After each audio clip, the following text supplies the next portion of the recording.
Olá pessoal, tudo bom com vocês? Estou aqui com mais uma cápsula de fluidos de perfuração e vamos falar hoje sobre fluidos de perfuração de emulsão base óleo ou emulsão inversa, ok? Então, todas as lamas, pessoal, comerciais de base óleo continham um pouco de água formada na lama pela neutralização dos ácidos orgânicos, ou era introduzida inadvertidamente durante a utilização. Essa água, geralmente não mais que 5%, era emulsionada no óleo. Um aumento no teor de água causava espessamento, especialmente com óleos asfálticos.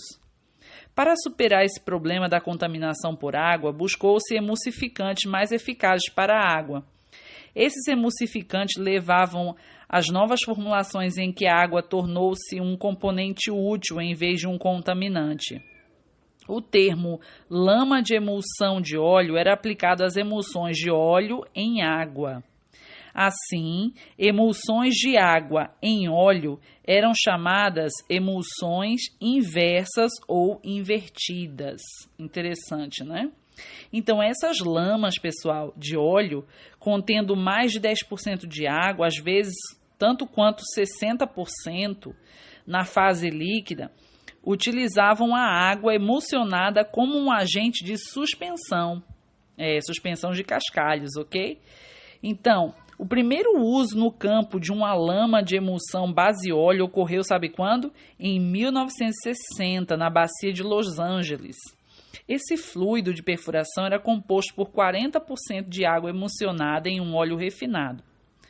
Emulsões com mais de 30% de água não suportariam combustão e, portanto, eliminavam o risco de incêndio. Isso é um lado positivo.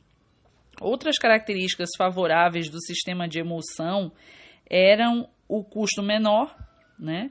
Porque não era somente óleo, e a cor era mais clara. Por quê? Porque isso favorecia de que forma?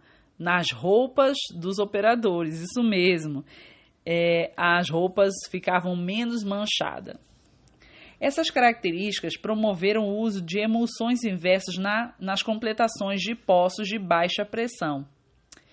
E, em geral, pessoal, a emulsão inversa contém tanto os agentes emulsificantes solúveis em óleo quanto solúveis em água, ok? Em vários produtos, o emulsificante solúvel em óleo era formado na fase oleosa pela adição de compostos de cálcio ou magnésio. O tall oil, que é assim chamado, né, era a fonte dos ácidos graxos em várias composições. Em uma formulação, a etoxilação dos ácidos de tall oil produzia um emulsificante não iônico que era utilizado com leticina, que é um agente de molhamento por óleo, e um emulsificante para água em óleo.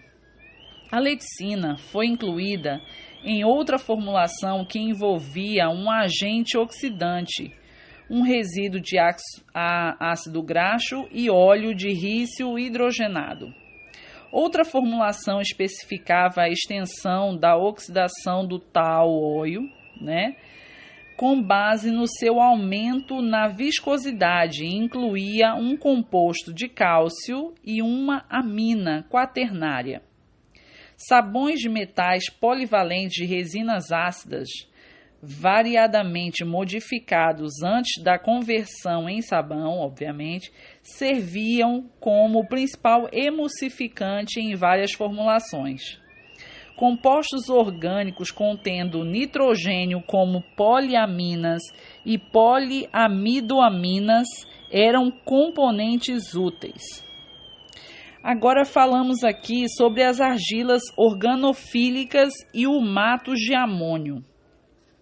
O desenvolvimento de formulações à base de argila capazes de formar géis no óleo, semelhante àqueles formados pela bentonita em água, foi uma contribuição importante à tecnologia das lamas de base óleo. Hauser, em 1950, descobriu que a argila hidrofílica pode ser convertida para uma condição organofílica por reação com sais de amônio orgânicos apropriados. Jordan e colaboradores, em 1949, e publicado em 1950, um ano depois, estudaram a reação da bentonita com uma série de sais de amina alifáticas e descobriram que os produtos de reação das aminas com 12 ou mais átomos de carbono na cadeia linear irão inchar e formar géis em nitrobenzeno e outros líquidos orgânicos. Os complexos organo-argilosos eram formados substituindo os cátions trocáveis da bentonita pelos grupos catiônicos das aminas e por adição adicional da cadeia de hidrocarbonetos na superfície da lama de argila. As argilas disponíveis em óleo suspenderiam os sólidos no óleo, sem a necessidade adicional de sabões e agentes emulsificantes. Outros estudos feitos por Jordan e seus colaboradores sobre as reações dos sais de aminas alifáticas levou à descoberta de um grande agente de redução de filtração para as lamas de base óleo. Esse material, descrito como consistindo em N-alquil-1-mato de amônio, era preparado por meio de cadeias alquila e a fração solúvel em meio alcalino do lignito, que é a leonardita carvão marrom. Esse produto reacional era prontamente disperso em óleos refinados ou crus e reduzia acentuadamente, pessoal, a filtração sem aumentar substancialmente a viscosidade. Olha aí que coisa boa. O agente também ajudava na emulsificação da água. As argilas organofílicas, os alquil-matos de amônio, o agente de molhamento composto de leticina e um emulsificante adequado para a água tornaram possível o controle relativamente independente das propriedades de suspensão e filtração nas lamas de base óleo. Esses materiais coloidais organofílicos que desempenhavam funções específicas em um óleo base poderiam ser variados em menos da quantidade para fornecer as propriedades necessárias para satisfazer as condições de uso. O uso mais extenso das lamas à base de óleo em aplicações variadas tornou-se economicamente prático.